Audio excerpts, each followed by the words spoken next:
하나님이 우리들에게 하신 모든 것입니다. 성령에 대한 얼마나 잘못된 오해들이 많은지 몰라요.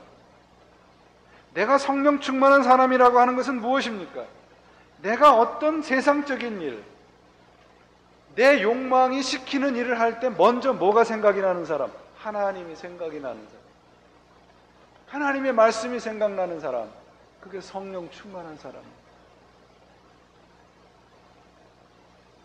그래서 그 사람을 통해서는 하나님이 보여지는 겁니다. 두 번째로 성령을 보내주신 목적이 요한복음 16장 8절에 보시면 표준세번역이 이렇게 번역을 해놨어요. 그가 오시면 죄와 의와 심판에 대하여 세상의 잘못을 깨우치실 것이다. 죄에 대한 생각을 바로잡으신다는 거예요. 성령이 오시면. 여러분이 성령을 받으시면 죄에 대한 생각이 바뀝니다. 죄는 무엇입니까? 죄는 예수 그리스도를 믿지 않는 것입니다. 다른 말로 하면 내가 여전히 내 삶의 주인인 거예요. 그게 죄입니다. 그 생각을 바로잡아준다는 게 성령님이에요. 의에 대한 생각을 바로잡아준다. 의는 무엇인가? 하나님과 나와 올바른 관계입니다. 내가 하나님과 어떤 관계에 있었는가? 그걸 교정해 주는 것이 무엇인가? 성령님이에요. 또한 심판에 대한 생각을 바로잡아줘요. 하나님의 심판에서 면제되는 사람이 누굽니까? 있어요, 없어요? 없습니다. 사도 요한은 세상의 임금들도 세상의 권세 잡은 자도 심판에서 벗어날 수 없다는 말로 표현하고 있어요. 여러분, 성령이란 이런 존재입니다. 예수님께서 십자가에 달려 돌아가시고 부활하시면서 우리들에게 주신 성령님은 내가 부리도록 만들어 주시기 위해서 주신 게 아니에요. 하나님의 말씀을 생각나게 하고 하나님의 말씀대로 살도록 나를 늘 깨우쳐 주시고 내가 내 마음대로 살지 않도록 나를 일깨워 주시는 분이 성령님입니다.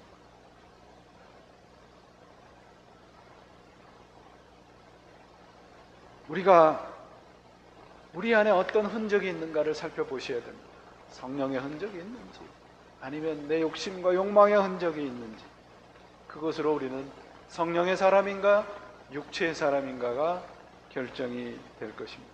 그러므로 성령의 열매는 이 성령님을 따라서 살아갈 때만 내 안에서 자라는 거예요.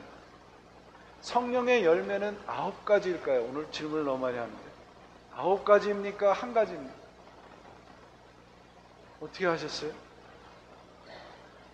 1가지예요. 성령의 열매들이라고 하지 않고 성령의 열매라고 되어 있습니다. 그렇죠? 우리 아까 장로님께서도 기도하셨는데 내가 사랑의 열매는 있는데 양선의 열매는 없다? 내가 온유한 마음은 있는데 오래 참음은 없다? 그건 말이 안 된다는 거예요. 내가 성령의 사람이면 이 성령의 열매가 내 안에서 다 이루어지는 거예요. 성령의 열매가 9가지인데요. 3가지로 짝을 이루고 있습니다. 처음 번의 3가지는 하나님에 관한 하나님. 무엇입니까? 사랑과 기쁨과 화평이에요. 하나님을 향해서 우리가 사랑과 기쁨과 화평의 마음이 있다는 거죠. 두 번째 짝은 오래 참음 자비 양선입니다. 이것은 이웃을 향하는 마음입니다. 세 번째 짝은 내 자신을 향한 겁니다. 무엇입니까? 충성과 온유와 절제.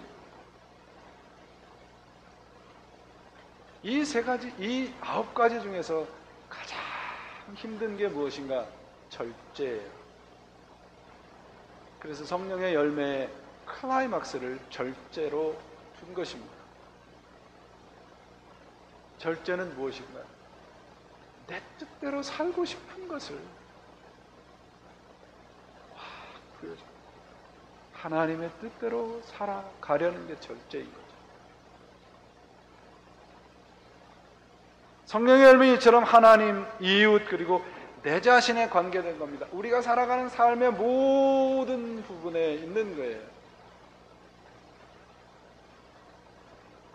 성령의 열매, 하나님에게 좋은 것이 이웃에게도 내 자신에게도 좋은 것이어야 합니다.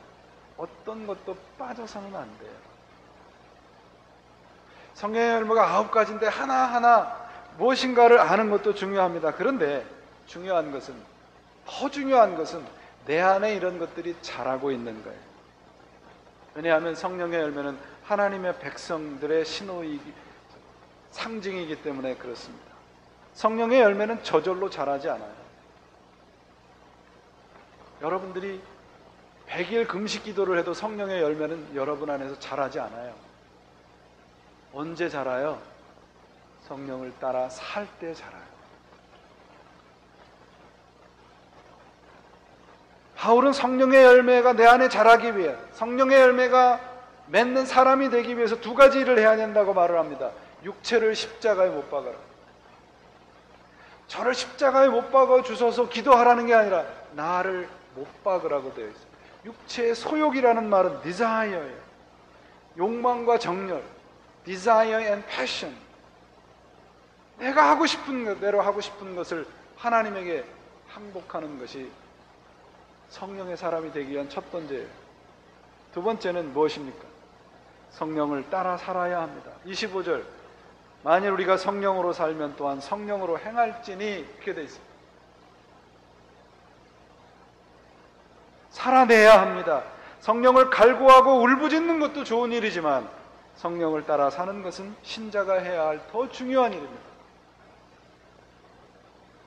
조한 카시안이라고 하는 4세기에서 5세기 후반에 활동한 영성가인데요. 이 사막의 그 교부들 가운데서 아주 중요한 사람이에요. 그래서 이 사람은 그 성 베네딕트가 쓴 수도원 규율이라는 책을 쓰는데 아주 결정적인 영향을 주었던 아주 영적인 사람입니다. 이분이 사막의 수도원에 들어간 사람들을 위해서 쓴 8가지가 있어요. 8가지 악. 우리가 하나님의 사람으로 성장하는데 방해가 되는 8가지 악이 있어요. 첫째, 폭식과 대식. 다이어트 하라는 얘기입니다. 너무 많이 먹지 마라. 2번째, 음란과 색욕. 3번째, 탐욕과 돈을 사랑하는 것. 4번째, 분노예요. 5번째, sadness. 슬퍼하는 마음, 너무도 슬퍼하는 마음. 성령의 열매 가운데 뭐가 있습니까? 희락이 있잖아요. 그 다음에가 나태함입니다. 게으른 거예요. 게으른 것은 영적인 성장의 가장 큰 장애물입니다. 하나님의 일에 늘 부지런하셔야 돼요. 그 다음에 허영입니다.